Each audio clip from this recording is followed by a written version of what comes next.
चलिए हम लोग पिछले क्लास में हम लोग देखिए हम लोग कहां तक पढ़ चुके थे, द्विघात समीकरण तक हम लोग क्लियर कर चुके थे। ठीक है, द्विघात समीकरण तक होने के बाद में आज हम लोग नए चैप्टर की थ्योरी शुरुआत करने जा रहे हैं। जिस लड़का को बहुत डर लगता है, तो हम आपको पहले भी बताए थे कि जो मेन पॉइंट पढ़ने की प्रयास कीजिए, वहां से कोई दिक्कत नहीं होगा। यदि पढ़ लेते हैं तो आपको कहीं परेशानी नहीं आएगा।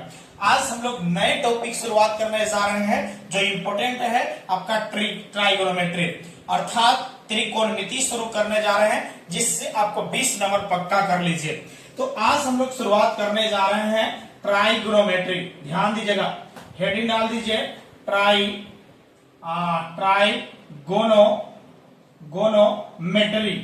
ध्यान दीजिएगा, यानी मेट्री होगा, यानी आपके पास में ट्राइगोनोमेट्री की शुरुआत करने जा रहे हैं, अर्थात इसको हिंदी में क्या कहते हैं बाबा? त्रिकोणमिति। समझते चलिएगा, त्रिकोणमिति की बात कर रहे हैं। जब त्रिकोणमिति की बात कीजिएगा तब यहां से क्या समझेंगे, एक जो समझ लीजिएगा, त्रिकोणमिति जो है ना, त्रिकोणमिति जो है वह तीन ग्रीक वर्ड से बना है। वह कौन कौन ग्रीक वर्ड है वह सुन लीजिए, तीनों ग्रीक वर्ड। एक बात बता दे, यहां से बना है ट्राई, समझिएगा, और यहाँ है गोनो, समझिएगा, गोनो, और यहाँ आपके पास मेट्री होगा, यानी मेट्री।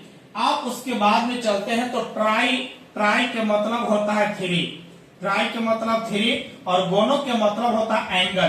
क्या होता है जी? एंगल। और मेट्री अर्थात मेजरमेंट, समझ लीजिएगा, मेजरमेंट होगा, और मेजरमेंट होगा। ये थ्री के मतलब होता है, क्या होता है? थ्री मतलब तीन हो जाएगा।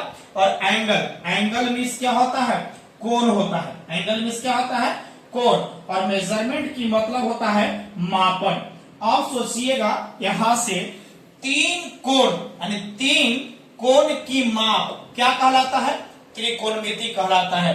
तीन कोण की माप बताइए क्या कहलाता है जी? त्रिकोणमिति के नाम से जाना जाता है। तो क्या यहां तक दिक्कत है? नहीं। तीन कोण की माप बताइए क्या कहलाएगा? त्रिकोणमिति के नाम से जानते हैं।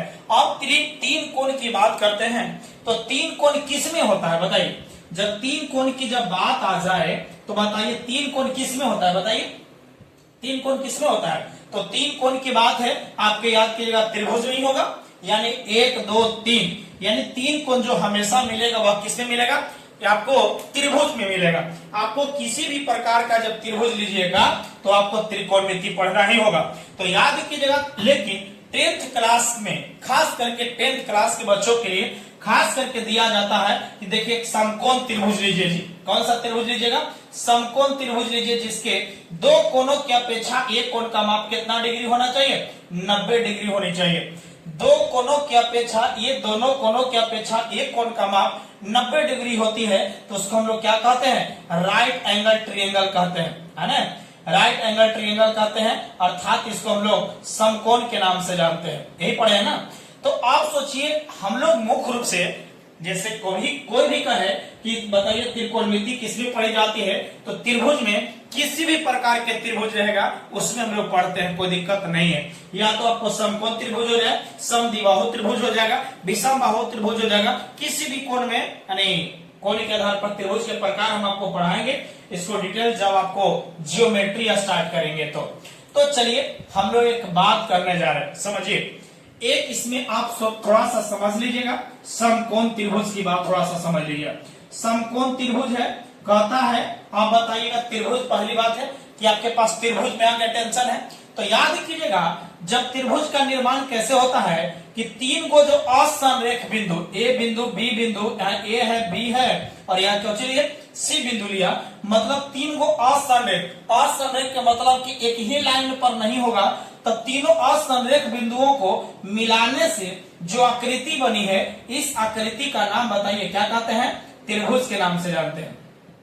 त्रिभुज को हम लोग इस तरह से सूचित करते हैं, समझ लीजिएगा। और यहीं से बात कहता है कि जब हम लोग घुमा दे किसी भी प्रकार से, तो यदि कहता है कि समकोण त्रिभुज, यदि मान लेते हैं कि दो गो, समझिए, ये आपके पास में ये कोण यहाँ है, एक कोण यहाँ है और एक कोण यहाँ बना, दो कोणों की अपेक्षा एक कोण का माप जो है वह 90 डिग्री बनती है, तो इस कोण का नाम हम लोग कहते हैं समकोण त्रिभुज। समझ लीजिएगा, याद कीजिएगा यह कौन सा त्रिभुज हुआ, समकोण त्रिभुज। यह न्यून कोण होगा, ये भी न्यून कोण, और यह 90 डिग्री फिक्स है। 90 डिग्री से दोनों की अपेक्षा ही कम रहेगा। क्लियर है। अब यहां से बात कर लीजिए, मान लेते हैं कि यदि यह कोण थीटा बना है तो ये भी आपके पास में 90 माइनस थीटा बनेगा। ठीक है। यदि यह कोण न्यून कोण थीटा है तो ये वाला कोण 90 से ही कम होगा। क्लियर है ना। अब यहां से इंपॉर्टेंट पार्ट आप समझने की कोशिश कीजिएगा, बहुत इंपॉर्टेंट पार्ट आने वाला है, बहुत जरूरी है। चलिए आइए हम लोग समकोण त्रिभुज में जब चलेंगे, एक समकोण त्रिभुज ले रहे हैं, समझिएगा। एक समकोण त्रिभुज ले रहे हैं, एक कोण 90 डिग्री है। अब ये 90 डिग्री जब कोण बनी है, कितना डिग्री है होगा, 90 डिग्री। मान लेते हैं कि वह ए है, बी है और यह कोची है, सी है। हम मान लेते हैं कि सी के पास में एगो कोई कोण जो है न्यून कोण थीटा बन रही है। समझिएगा, हमने एक बात बता रहे हैं, एक पहले भुजा का निर्माण कैसे हुआ इसके पहले समझिए, नामकरण कैसे होगा।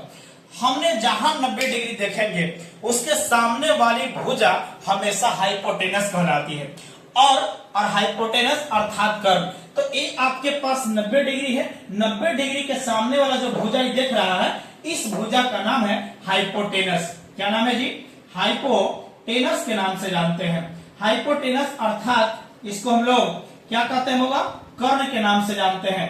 कर्ण को अर्थात एच से सूचित किया जाएगा। क्लियर है। अब सोचिए, अब यहां से बात बनाइए। अब मान के चलते हैं कि हम कोण यहां बना दे, एक कोण बन रहा है थीटा। अब कोण थीटा के लिए हम चलेंगे, जिस कोण के लिए चलते हैं तो जहां पे कोण बनेगा उस कोण के सामने वाला जो भुजा दिखेगा, इसके सामने वाला जो भुजा होगा उसको लंब कहते हैं। क्या कहते हैं, परपेंडिकुलर। क्या कहते हैं जी, परपेंडिकुलर के नाम से जानते हैं, अर्थात इसको लंब कहते हैं, अर्थात इसको पी से सूचित किया जाता है। क्लियर है। अब कंडीशन है कि आप बताइएगा कि जो 90 डिग्री जिस भुजा पर या फिर थीटा जो है, थीटा के साथ जो जिस भुजा पर बनाई है, या फिर जो बच गया, ठेठ भाषा समझिए, जो बच गया ना उसको हम लोग आधार अर्थात बेस कहते हैं। क्या कहते हैं होगा, बेस के नाम से जानते हैं, इसी को हम लोग आधार कहते हैं। आधार को इसको बी से सूचित किया जाता है। अब बताइए 90 डिग्री के सामने वाला भुजा कर्ण, 90 डिग्री के सामने वाला भुजा कर्ण। बताइए न्यून कोण होगा, न्यून कोण जहां कोण बनेगा उसके सामने वाला भुजा लंब, और जो बच गया सो वो आधार। ये माइंड में सेट कर लीजिए, कंप्लीट हो जाएगा। उसके बाद इसका डिटेल्स करने जा रहे हैं, 1% रटने की जरूरत नहीं पड़ेगा। तो चलिए मिलते हैं अगले क्लास में। Thank you so much. Subscribe और शेयर जरूर कर दीजिए। धन्यवाद। ओके।